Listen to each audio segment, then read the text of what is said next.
Boa noite, queridos amigos. Hoje chegou a hora de mudanças. Você já pensou que o seu próprio corpo é praticamente incontrolável? O que você realmente consegue controlar? Por exemplo, você já quis que o seu coração batesse mais rápido, então dê esse comando para ele. Ou, por exemplo, para que a sua bexiga, agora digamos, se expandisse. Tente. Ou o fígado diga assim: vamos lá, fígado, produza bile para mim. Não consegue? Pois é. O que você consegue controlar? Apenas seus músculos. Isso é a única coisa que você pode controlar. São os músculos. Respiração, você diz que pode segurar. A respiração também envolve músculos. Não inspire, prenda a respiração. É porque você consegue controlar o funcionamento dos músculos. O que mais você pode fazer? Nada mais. Nem todos os músculos você consegue controlar. Você consegue parar o coração? Talvez uma vez você consiga, mas não de forma consciente. Resumindo, você não vai conseguir. Existe uma musculatura no nosso corpo que está sob o seu controle. Chama-se musculatura estriada esquelética. Os braços, as pernas, no rosto, enfim, em todo o nosso corpo, ela está presente. A musculatura lisa está localizada nas paredes dos órgãos internos, como intestinos, fígado, estômago e de todos os vasos sanguíneos. Vocês não podem controlar isso. É o sistema nervoso autônomo. Vocês podem controlar o movimento dos olhos. Sim, graças aos músculos. Mas dentro do olho, existe um músculo que muda a curvatura do cristalino. Você não pode controlá-lo de forma consciente. Ele funciona sozinho, para frente e para trás, enquanto olhamos. Tudo graças aos músculos. É a única coisa que você pode controlar no seu corpo. O que você pode controlar? É aí que terminam seus poderes, pelo visto.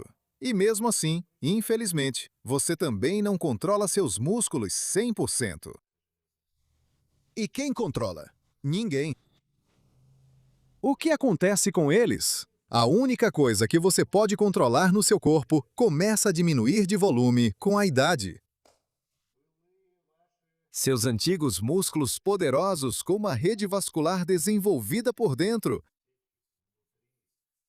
que antes eram bem irrigados, com bom fluxo sanguíneo, boa entrada e saída de sangue. O sangue ia embora, o sangue chegava.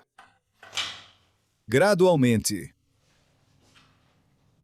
Para de usá-la, por exemplo, por algum motivo, digamos, preguiça ou necessidade. Essas são as duas principais razões. Uma circunstância imposta, ou a falta de vontade de fazer algo, de se mover, ou a possibilidade de não fazer nada. Leva gradualmente à atrofia.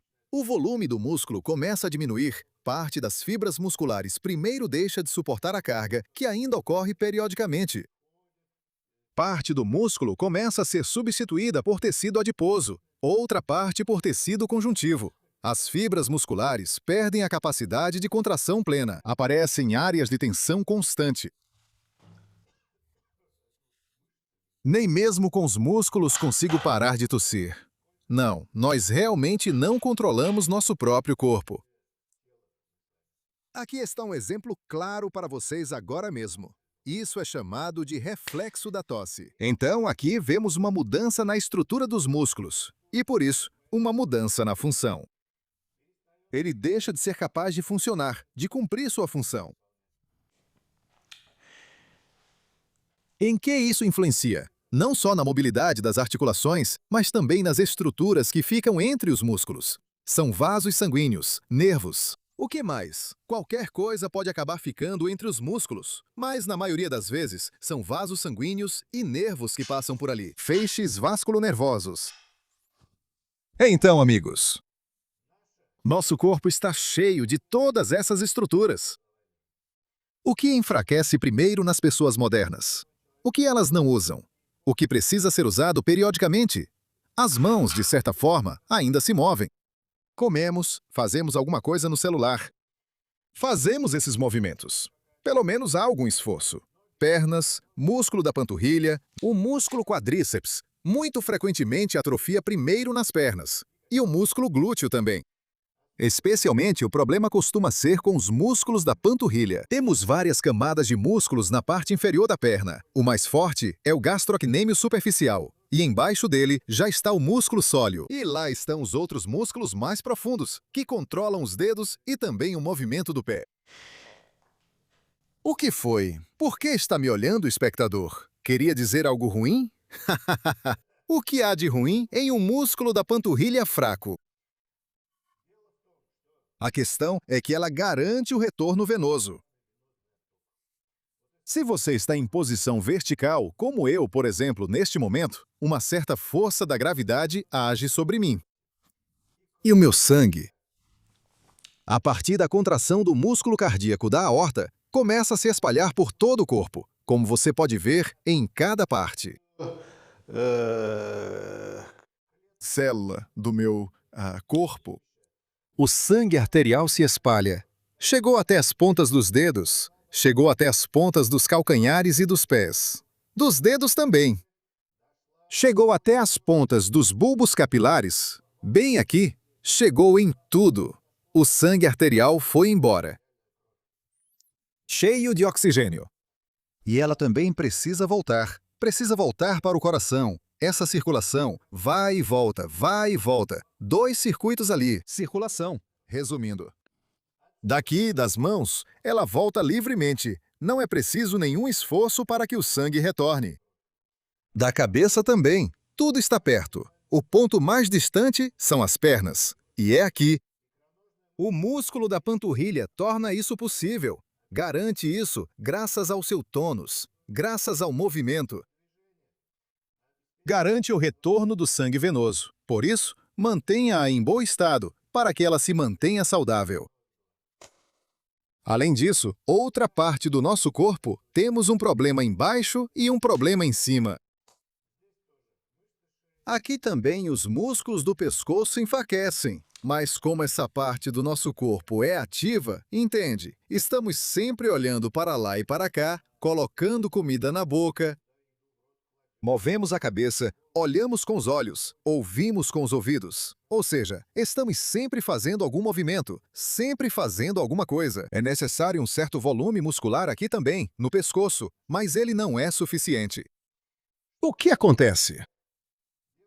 A questão é que nossos músculos são organizados de tal forma que, por exemplo, 2 músculos ficam próximos um do outro, 2 músculos vizinhos.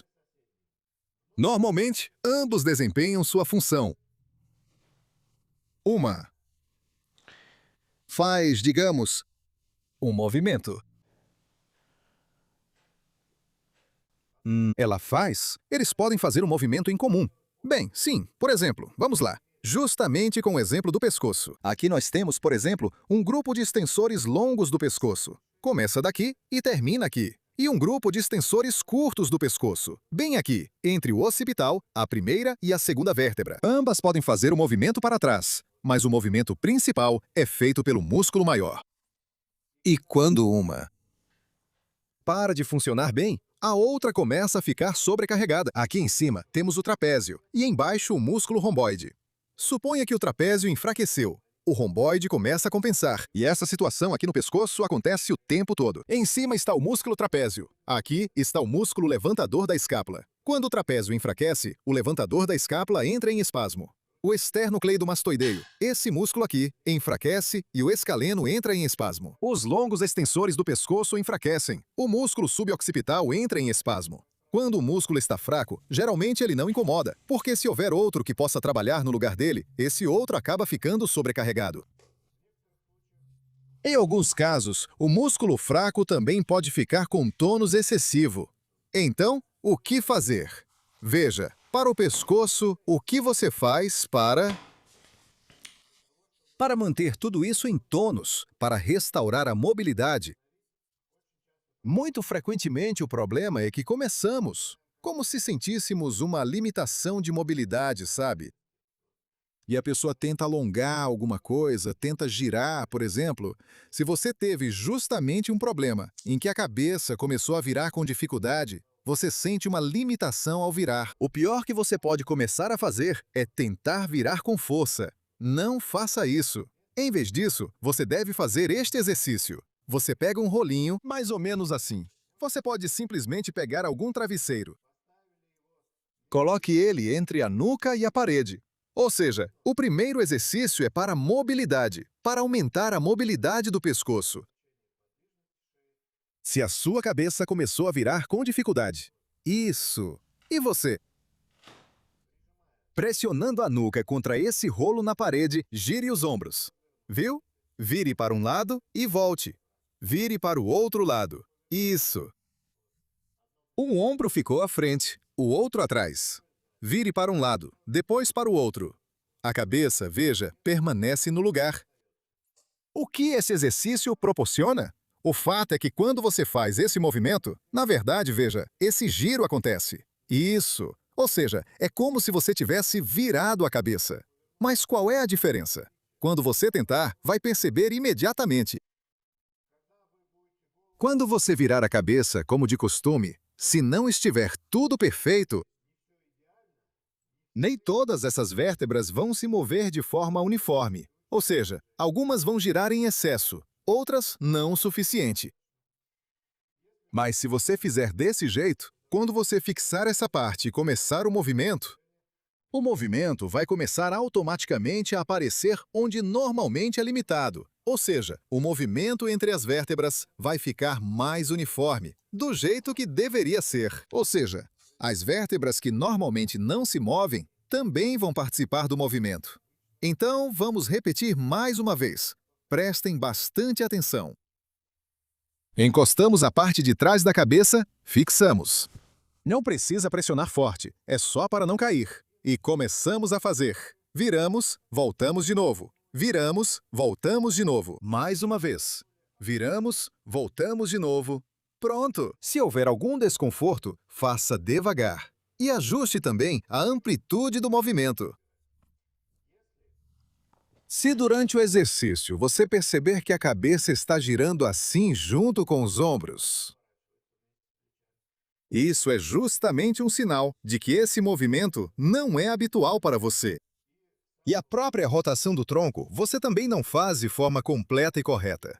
Porque veja o que acontece quando a coordenação do movimento fica prejudicada.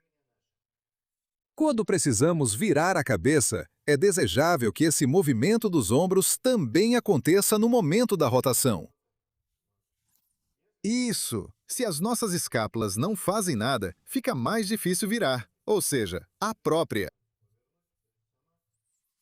escápula também deve fazer um certo movimento. Segundo, colocamos para frente. Agora aqui. Fixamos. E fazemos a mesma rotação. Para um lado, para o outro. Para um lado, para o outro. Se estiver pesado, pode fazer um lado de cada vez. Primeiro para um lado, umas 10 vezes. Depois para o outro lado, umas 10 vezes. E depois pode alternar. Mas o ideal é parar aqui no centro por enquanto. Assim, ou seja, não tenha pressa para fazer em um só movimento. Em seguida, coloquemos de lado assim, bem aqui. E nessa mesma posição também. Giramos para um lado, giramos para o outro lado. Isso! E assim por diante. Para este lado.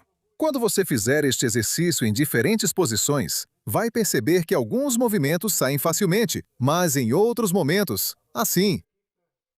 Por exemplo, você vai fazer algum movimento, e aí, opa! Esse rolo começa a cair. O que isso significa? Significa que você desenvolveu um certo padrão de movimento incorreto, no qual, quando você vira a cabeça, ela também inclina o tempo todo. Esses músculos se acostumaram a trabalhar juntos, por exemplo, com a inclinação, com o trabalho do músculo quadrado lombar, ou com a transferência do peso do corpo. Aqui, ou seja, isso vai te dar a possibilidade de distribuir toda essa carga de forma mais coordenada pelo corpo. Então, amigos, e agora? O que vocês me dizem sobre isso? É isso aí, ou seja, esses exercícios para que servem? Para mobilidade. Ao invés de ficar fazendo essas bobagens assim, desse jeito, fazendo todos esses exercícios, girando a cabeça para lá e para cá, é isso aqui que precisa ser feito. Esse é um exercício mais correto. Esses exercícios são como matemática avançada, sabe? E essas bobagens aqui é como se fosse qualquer coisa. Tipo, o que foi isso? Ninguém entende o que é. Concordo. Então, quem foi que cancelou os exercícios de força? Ninguém. Por isso também, se você está enfraquecido, comece por isso aqui. Coloque aqui um rolo, uma almofada, qualquer rolo. Pronto, é só ficar em pé e aproveitar. Por exemplo, na segunda-feira ou na quarta-feira. Dessa forma. Ou seja, aqui você já vê o centro de gravidade, desloca ele. Aqui pode ser só uma almofada, pode ser uma toalha. Ou seja, dê um pouco de carga estática, no pescoço. Porque se a sua cabeça não pesa o suficiente... Bem, por exemplo, bem, menos de 7 quilos. Tente pesar sua cabeça, veja quanto ela pesa. Ou seja, isso não é suficiente para um bom treino dos músculos do pescoço. E os músculos da frente também. Assim, desse jeito, também nessa posição estática, você pode dar um pouco de carga, treinar. Se você fizer isso periodicamente, depois vai acabar agradecendo a si mesmo. Bom, amigos, infelizmente esse momento chegou. É hora de se despedir. Até logo!